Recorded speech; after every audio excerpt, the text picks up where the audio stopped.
प्यार को सिर्फ हवस और पैसा और अय्याशी समझ रहे हैं, उन्हें यह सीख देना चाहिए कि वास्तविक प्रेम का पहचान उसी समय आता है जब उसका प्रेमी संकट में होता है। वो मरा नहीं है, विवेक पेंघानी मरा नहीं है। विवेक और सृजना का जो प्रेम कहानी वो अमर हो चुका है। उनसे वो कहना चाहूंगा कि आप चुल्लू भर पानी में डूब मरे, अगर इनको देखते हैं तो आप समझिए कि अगर ये औरत हैं तो आप लोग औरत के नाम पे कलंक है, एक धब्बा है।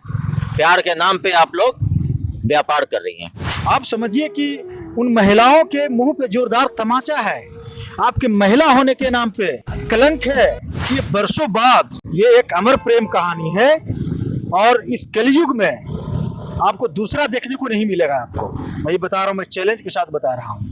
इसके लिए लैला मजनू रोमियो जूलियट और जितना भी आप कह रहे हैं प्रेम कहानी, वो सब फीका है। देखिए सोशल मीडिया पे एक लव स्टोरी बहुत ज्यादा वायरल हो रहा है विवेक और सृजना का। जी हाँ, हमारे साथ कुछ लोग हैं जिनसे हम लोग बात करेंगे कि क्या इस तरह का जो लव स्टोरी है भारत में और कहीं देखने को मिला है। सन्नी जी, सबसे पहले आपके पास आएंगे कि आपने ये लव स्टोरी सुना होगा अभी जो सोशल मीडिया पे वायरल हो रहा है, क्या कुछ कहेंगे इस लव स्टोरी को देखकर? सर्वप्रथम तो मृतक आत्मा को श्रद्धांजलि देता हूँ और उस महिला को सादर नमन करता हूँ जो एक प्रमाण बन के आ रही है आज के समय में, जब महिला पुरुषों का शोषण कर रही है आर्थिक के तौर पे। वो एक ऐसी महिला, आधुनिक सावित्री भी आप कह सकते हैं, जो अपने पति के जीवन को बचाने के लिए अंतिम समय तक उसके साथ रही, संघर्ष की।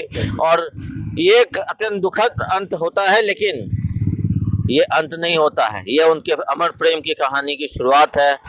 ये बिल्कुल उस प्रकार की कहानी है जो मेजर विक्रम बत्रा के समय देखी गई। क्या उन औरतों को, उन लड़कियों को क्या कहना चाहिएगा जो झूठे केस में अपने पति को, आपने देखा भी होगा, अपने बॉयफ्रेंड को, अपने प्रेमी को फंसा देती है, उन सब महिलाओं और लड़कियों को क्या कहना चाहिएगा? उनसे वो कहना चाहूंगा कि आप चुल्लू भर पानी में डूब मरे, अगर इनको देखते हैं तो आप समझिए कि अगर ये औरत हैं तो आप लोग औरत के नाम पे कलंक है, एक धब्बा है। प्यार के नाम पे आप लोग व्यापार कर रही हैं।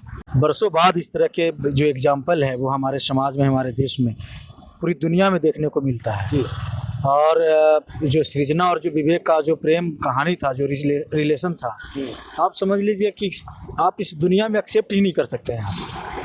तो दुनिया से समझिए कि बाहर की बातें हो जाती है जब कोई पुरुष इस आधुनिक युग में और कोई महिला छोटी छोटी चीज़ों में लड़ाई झगड़ा, छोटी छोटी चीज़ों के लेकर पैसा के लिए, तमाम तरह के अपने डिजायर को फुलफिल करने के लिए रिश्तों को तार तार करती है।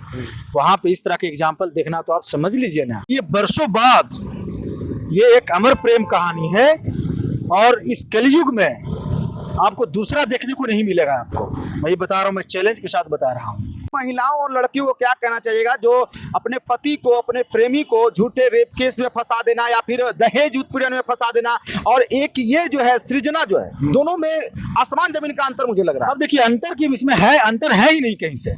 आसमान जमीन के अंतर कहाँ होता है जहाँ पे कुछ हो किसी में। आप समझिए कि उन महिलाओं के मुंह पे जोरदार तमाचा है, आपके महिला होने के नाम पे कलंक है। उनको शर्मिंदा होना चाहिए खुद में कि आप जो काम कर रही हैं वो इस सोसाइटी के लिए, इस ह्यूमैनिटी के लिए, इस मोहब्बत के लिए, इस रिश्ते के लिए क्या है? सृजना तो करोड़ों के लिए एक टास्क देकर गई है कि तुम भी ऐसा कर सकती हो, लेकिन इतना आसान नहीं है सबके लिए। अगर इतना आसान होता तो इतना क्राइम नहीं होता, इतने रिश्ते नहीं टूटते, अदालत में पति पत्नी का चक्कर नहीं लगता। तो आप समझ लीजिए कि इसके लिए लैला मजनू रोमियो जूलियट और जितना भी आप कह रहे हैं प्रेम कहानी, वो सब फीका है। वो मरा नहीं है, विवेक पेंघानी मरा नहीं है। विवेक और सृजना का जो प्रेम कहानी वो अमर हो चुका है। विवेक पेंगिनी और सृजना से इस जो उनकी लव स्टोरी थी, उससे लोगों को क्या सीखना चाहिए? उन्होंने एक मार्ग दिखाया है आज के प्रेम करने वाले आधुनिक युग के प्रेमी प्रेमिकाओं को, जो प्यार को सिर्फ हवस और पैसा और अय्याशी समझ रहे हैं। उन्हें यह सीख देना चाहिए कि वास्तविक प्रेम का पहचान उसी समय आता है जब उसका प्रेमी संकट में होता है। वो महिलाएं जो अपने पति को प्रेम की जगह एटीएम मशीन समझती हैं, उन्हें झूठे मुकदमों में फंसाती है, उन्हें उनके परिवार से दूर करती हैं, उन्हें वो सीख देना चाहिए कि प्रेम जोड़ने का नाम है, न कि तोड़ने का। चलिए, तो सुना आपने, दो लोग हमारे साथ थे, काफी अच्छे समाजसेवी सन्नी सिन्हा जी थे और यहाँ पे बीके कात्याल जी थे जो कि हाई कोर्ट में अधिवक्ता भी हैं। इन लोगों का ये विचार है, तो आप समझ लीजिए कि जो आम जनता है वो इस चीज से कितना सीख ले रही होगी। बाकी आप लोग को भी सीख लेने की जरूरत है कि विवेक और सृजना की जो लव स्टोरी है उससे सीखने की जरूरत है कि पहले तो आप लोग अगर ये निभा नहीं सकते हैं तो प्यार मोहब्बत मत करिए, और अगर प्यार मोहब्बत करते हैं तो कम से कम इस तरह की मिसाल कायम करिए। बाकी आप लोग क्या सोचते हैं कमेंट सेक्शन में जरूर लिखिएगा। इस वीडियो को शेयर करिएगा ज्यादा से ज्यादा लोगों तक, ताकि लोग क्या सोचते हैं इसके बारे में और लोगों को पता चले। बाकी मिलता हूं, धन्यवाद।